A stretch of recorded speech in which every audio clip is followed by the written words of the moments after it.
वैशालीताईंनी इतका मोठा परिचय करून दिलेला आहे की लोकांच्या अपेक्षा माझ्याकडून खूपच वाढतील आणि त्या अपेक्षांना जर मी खरा उतरलो नाही तर विनाकारण त्यांचा मोहभंग होईल असं काय प्लीज करू नका.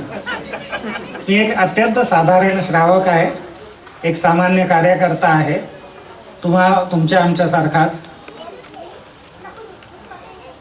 सगळ्यात पहिल्यांदा तर आदरणीय वालचाळे साहेब आणि त्यांचा पूर्ण परिवार, खास करून वैशालीताई वालचाळे यांना मी आपणा सर्वांना विनंती करीन, एकदा जोरदार टाळ्यांनी त्यांचं आपण अभिनंदन आणि स्वागत करूया. अशासाठी एका मोहरी एवढी प्रतिमा आपण जर विराजमान केली तर त्याचं जे पुण्य लाभतं ते कित्येक म्हणजे आपल्याला भवांमध्ये उपयोगी पडेल इतकं मोठं पुण्य असतं. तर इथे तर साक्षात जिन मंदिर यांनी उभं केलेलं आहे. एक बार पुन्हा त्यांना जोरदार टाळ्यांनी आपण त्यांचं स्वागत करूया.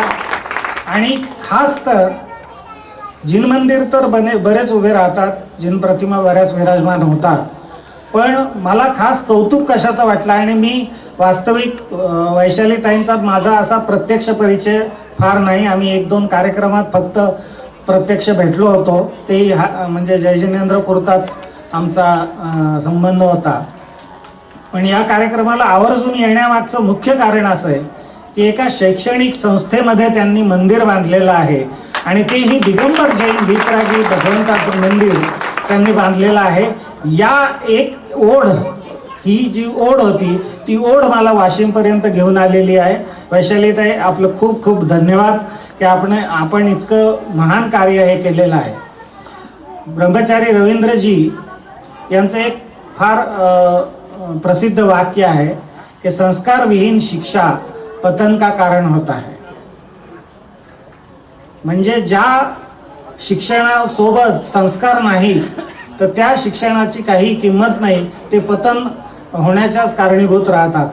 आज या वालचाळे इन्स्टिट्यूट्स ज्या आहेत सगळ्या, सन्मती इंजिनिअरिंग किंवा इतरही कॉलेजेस आहेत, या कॅम्पसमध्ये एक मंदिर निर्माण करून आज आपण एक फार मोठं काम केलेलं आहे. आणि त्या कार्याचं पुढे याच्यामधूनच त्यांना जैन रिसर्च सेंटर करायचं आहे, स्वाध्याय भवन करायचं आहे, जिनवाणी भवन करायचं आहे असं वैशालीताईंनी मला सांगितलं.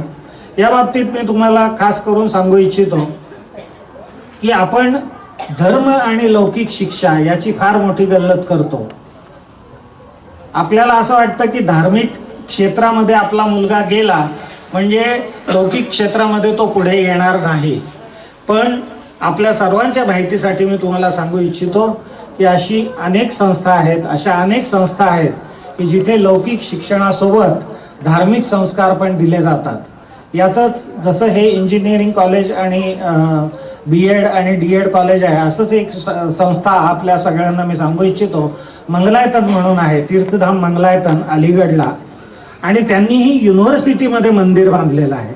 आणि त्या युनिव्हर्सिटीतनं बाहेर पडलेली मुलं, वैशालीताई, की ती मुलं एक चांगले श्रावक तर आहेच, एक चांगले अभ्यासू श्रावक तर आहेतच, पण एक ब्रिलियंट स्टुडंट म्हणून तिथून बाहेर पडलेले आहेत. म्हणजे लौकिक शिक्षा आणि धार्मिक संस्कार हे दोन्ही जर एक साथ जर मिळाले तर त्याच्यासारखं सोन्याहून पिवळं कुठलीही गोष्ट सांगता येणार नाही करू शकत.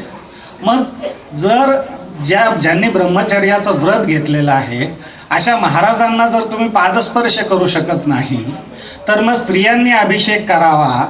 ही तर वीतराग भगवंतांची प्रतिमा आहे.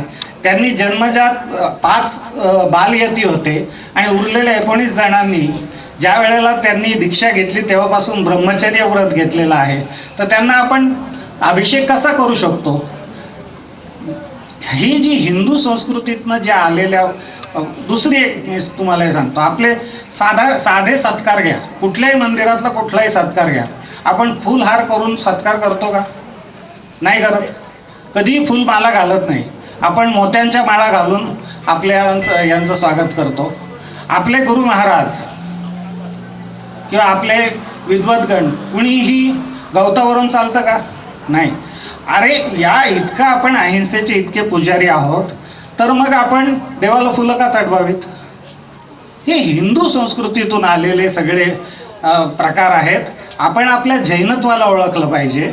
आपल्यातल्या वितरागी जे आपले 24 तीर्थंकर आहेत, त्यांचं आयुष्य त्यांनी ज्यासाठी वेचलं, त्याच्या मुळापाशी जाऊन, मुळात जाऊन, खोलात जाऊन आपण अभ्यास केला पाहिजे. थोडासा विचार केला तर आपल्याला हे सगळं समजू शकेल.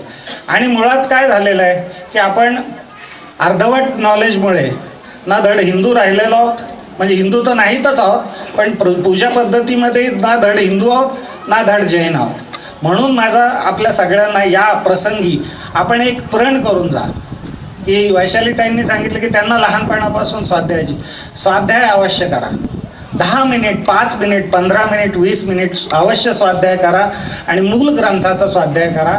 त्याच्यातनंच आपल्याला एक गोष्ट लक्षात येईल की आज दुसरा एक आपल्याला प्रॉब्लेम मोठा येतो की युवा शक्ती जी आहे, आपली युवा पिढी आहे, ती धर्मापासून विमुख झालेली आहे. मंदिरांमध्ये येत नाही, कार्यक्रमांमध्ये येत नाही. कशाला येतील ते आणि काय यावं त्यांनी? हे आपले क्रियाकांड पाहण्यासाठी यावं त्यांनी? मुळात आपला जैन धर्म इतका सायंटिफिक, इतका लॉजिकल धर्म आहे. 2-3 उदाहरणं मी तुम्हाला फक्त देतो. ती उदाहरणं मैं आपको 2-3 एग्जाम्पल